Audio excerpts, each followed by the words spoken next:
ఒక్కసారి కొమ్మూరి గోల్డ్ కి కాల్ చేయండి. తాకట్లో ఉన్న మీ బంగారాన్ని విడిపించి మార్కెట్ ప్రైస్ కి వాళ్ళు కొనుక్కుని మిగతా డబ్బులు మీకు ఇచ్చేస్తారు. మీడియా మిత్రులందరికీ నమస్కారం.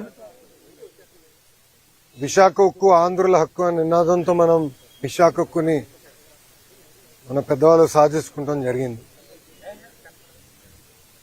మీడియా మిత్రులు తెలుసు, విశాఖపట్నం ప్రజలకి తెలుసు. ఆనాడు వాజ్పేయి గారు ప్రధానమంత్రిగా, చంద్రబాబు నాయుడు గారు ముఖ్యమంత్రిగా ఉన్నప్పుడు ఆనాడు కూడా విశాఖ ఉక్కు ఒక సంక్షోభంలోకి వెళ్తే మనం కాపాడుకుంటాం జరిగింది. అదే పరిస్థితి మళ్ళీ వచ్చినప్పుడు కేంద్రంలో ఉన్న ప్రధానమంత్రి గారు, రాష్ట్రంలో గౌరవ ముఖ్యమంత్రి చంద్రబాబు నాయుడు గారు, అటుపక్కన కుమారస్వామి గారు, ఇటుపక్కన వర్మ గారు, నిర్మలా సీతారామన్ గారు అందరూ కలిసికట్టుగా కూర్చుని సుమారుగా 15,000 కోట్ల రూపాయలు ప్యాకేజ్ ఇచ్చి విశాఖ ఉక్కుని తిరిగి కాపాడుకుంటమే కాదు, తిరిగి ప్రొడక్షన్ ప్రారంభిస్తాం జరిగింది. ఇలాంటి పరిస్థితుల్లో నిన్న జరిగిన సంఘటన చాలా చాలా బాధాకరం. ఒక పక్కన మేమందరం కూడా మళ్ళీ పూర్వ వైభవం వస్తుంది విశాఖ ఉక్కుకి. ఎందుకంటే టెక్నాలజీ చాలా మంచిది. ఆ టైంలో కట్టిన 4 ప్లాంట్లో కానీ ఒకసారి చూస్తే one of the best technology ఉన్న ప్లాంట్ ఇది. అలాంటి పరిస్థితుల్లో ఎందుకు ఇది జరిగిందనే బాధ అందరు కలిగింది. నిన్న కరెక్ట్గా 4 గంటల 10 నిమిషాలకి ఇన్సిడెంట్ జరిగిన వెంటనే కలెక్టర్ గారు, సిపి గారికి ఇక్కడ వస్తాం జరిగింది. దాని తర్వాత గౌరవ హోంమంత్రి గారు, ఎంపీ గారు, మా పల్లా శ్రీనివాస్ గారు ఆయన వస్తాం జరిగింది. నిన్న తెలుసుకున్న వెంటనే రాత్రే కుమారస్వామి గారు వచ్చి సుమారుగా పొద్దున్న 2 వరకు మొత్తం చూసి తిరిగి ఆయన వెళ్తాం జరిగింది. వర్మ గారు కూడా ఇక్కడికి వస్తాం జరిగింది. గన్నబాబు గారు వస్తాం జరిగింది.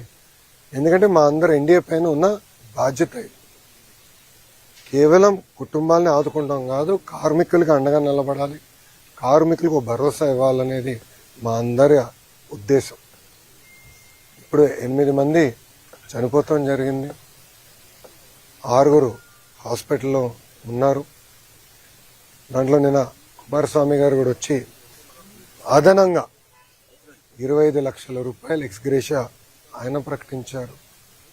ఎప్పుడు లేని విధంగా కాంట్రాక్ట్ అయినా, ఫుల్ టైం ఎంప్లాయీస్ అయినా, వాళ్ళ ఇంట్లో పిల్లలు చదువుకున్న పిల్లలుంటే వాళ్ళకి పర్మనెంట్ ఉద్యోగం ఇస్తామని ఆయన హామీ ఇచ్చారు. వాళ్ళు నివసించాలనుకుంటే ప్లాంట్లోనే ఇల్లు ఉండేదాన్ని కూడా ఆయన ఇస్తా అన్నారు. ఇంతేకాకుండా పర్మనెంట్ ఎంప్లాయీస్కి చాలా స్పష్టంగా ఇంత రావాలనేది ఉంది నిబంధనలు. అది కూడా మేము రివ్యూ చేస్తున్నాం. దాంతోపాటు కాంట్రాక్ట్ ఎంప్లాయీస్ కూడా ఇంత ఇవ్వాలి, యాక్సిడెంట్ జరిగితే ఇంత ఇవ్వాలని చాలా స్పష్టంగా విశాఖ స్టీల్ ప్లాంట్ రూల్ బుక్లో ఉండడం జరిగింది. మేము ఇక్కడ వచ్చి కేవలం ఏదో చెక్ అందించి వెళ్ళేదానికి రాలేదు. ఆ కుటుంబాలకి శాశ్వతంగా అండగా నిలబడడానికి ఈరోజు ఎన్డీఏ ప్రభుత్వం అడిగేసింది. గతంలో ఎప్పుడు లేని విధంగా పర్మనెంట్ జాబ్ ఇస్తామని పెద్ద మనసుతో కుమారస్వామి గారు ఒక హామీ ఇచ్చారు.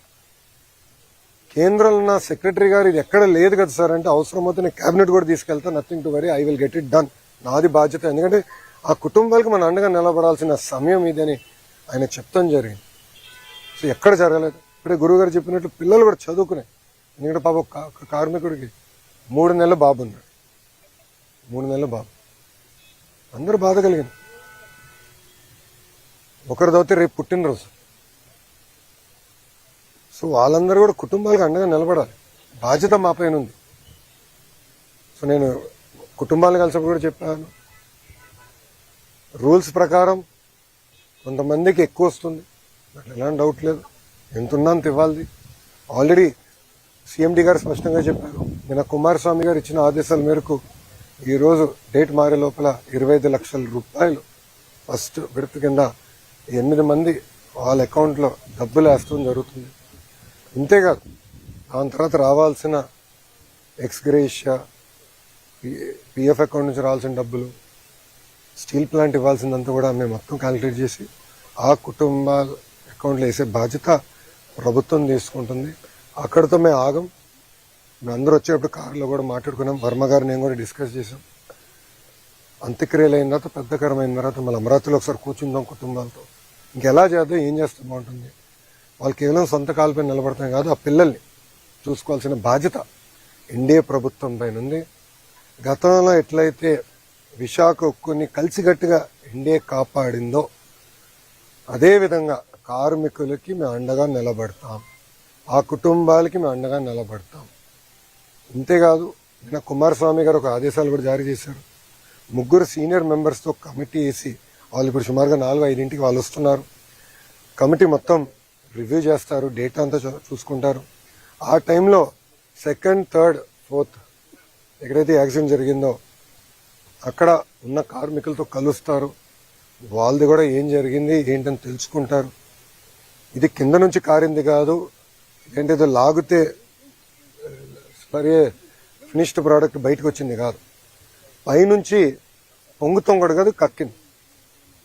పొంగినది వేరే రకంగా అనుకోవచ్చు, కానీ కక్కింది. ఎందుకు జరిగింది, ఎక్కడ జరిగింది, ఎందుకు ఇక్కడ జరిగింది, దీని వెనకాల ఏంటి మొత్తం మనం క్షుణ్ణంగా పరిశీలించాల్సిన బాధ్యత అటు స్టీల్ ఇండస్ట్రీ పైన ఉంది, రాష్ట్ర ప్రభుత్వం పైన ఉంది. తప్పనిసరిగా నివేదిక వచ్చిన తర్వాత ఏం చర్యలు తీసుకోవాలో ప్రభుత్వం తీసుకుంటుంది. కానీ ఈరోజు యాక్సిడెంట్లో దెబ్బలు తగిలిన కార్మికుడిని హాస్పిటల్లో కలిశారు. ఆయన పేరు శ్రీనివాస్. ఆయన కలుస్తుంటే ఆయన ఒక మాట అన్నాడు, అయ్యా మాకు దెబ్బలు తగిలినాయి, మీరు వచ్చారు పెద్ద మనసుతో మాకు అండగా నిలబడతాన్నారు, కానీ విశాఖ ఉక్కుని మీరు కాపాడండి, మీరు ఉక్కుతో అండగా ఉండండి, ఈ ఫ్యాక్టరీతో అండగా ఉండండి, ఉక్కు ఫ్యాక్టరీతో అండగా ఉండండి. ఇది కేవలం మా కుటుంబాలే కాదు, లక్షలాది కుటుంబాలు గాజువాక విశాఖపట్నంలో దీనిపైన ఆధారపడి ఉన్నాయి. చూసుకోవాల్సిన బాధ్యత మీదని ఆయన చెప్పారు. ఇన్ఫాక్ట్ ఆయన చెప్పినప్పుడు నేను అనుకుంటే ఆయన గురించి, ఆయన కుటుంబం గురించి మాట్లాడుతున్నాడేమో అనుకున్నా. వర్మ గారు కరెక్ట్ చేశారు, లేదు బాబు విశాఖ ఉక్కు గురించి ఆయన మాట్లాడుతున్నాడు అని. అంటే ఎంత పెద్ద మనసుతో కార్మికులకి ఎంత ఎమోషనల్ అటాచ్మెంట్ ఉందో నిజంగానే నేను ఈరోజు తెలుసుకుంటాం జరిగింది. ఇంతేకాదు ఉత్తరాంధ్రలో పెద్ద ఎత్తున పెట్టుబడులు వస్తున్నాయి, మీ అందరూ తెలిసిన విషయమే. డేటా సెంటర్లు అవ్వచ్చు, ఐటీ అవ్వచ్చు, హెవీ ఇండస్ట్రీలు కూడా పెద్ద ఎత్తున మిగతా ఉక్కు ఫ్యాక్టరీలు వస్తున్నాయి. ఇంకా కొన్ని అనౌన్స్మెంట్స్ త్వరలో రాబోతున్నాయి. ఇవన్నీ వచ్చినప్పుడు స్కిల్ డెవలప్మెంట్ అనేది చాలా చాలా అవసరం. ప్రధానమంత్రి గారు కూడా చాలా స్పష్టంగా ఐటీఐస్కి సుమారుగా 60,000 కోట్ల రూపాయలతో స్కిల్ డెవలప్మెంట్కి ప్రత్యేక శ్రద్ధ పెట్టారు, ప్యాకేజ్ ఇచ్చారు. దాంట్లో భాగంగా ఫస్ట్ ప్రాజెక్ట్ మన పాయకరావుపేట అనిత గారి నియోజకవర్గంలో అటు ఆసిలర్ మిత్తలు, ఎందుకంటే వాళ్ళు కూడా ప్రైవేట్ సెక్టర్ కూడా కొంచెం డబ్బులు పెట్టండి, వాళ్ళు ముందరికి వచ్చి మేము పెడతామని చెప్పి పెద్ద ఎత్తున ట్రైనింగ్ కూడా చేయాల్సిన అవసరం ఉంది. అటు ఫార్మా అవ్వచ్చు, స్టీల్ అవ్వచ్చు, మిగతా మ్యానుఫ్యాక్చరింగ్ సెక్టర్స్ అవ్వచ్చు, ట్రైనింగ్ అనేది చాలా చాలా అవసరం. దాంట్లో ఎలాంటి సందేహం లేదు. ఒక విద్యాశాఖ మార్చులుగా నా పైన బాధ్యత ఉంది, ఎందుకంటే స్కిల్ డెవలప్మెంట్ నా కింద ఉంది.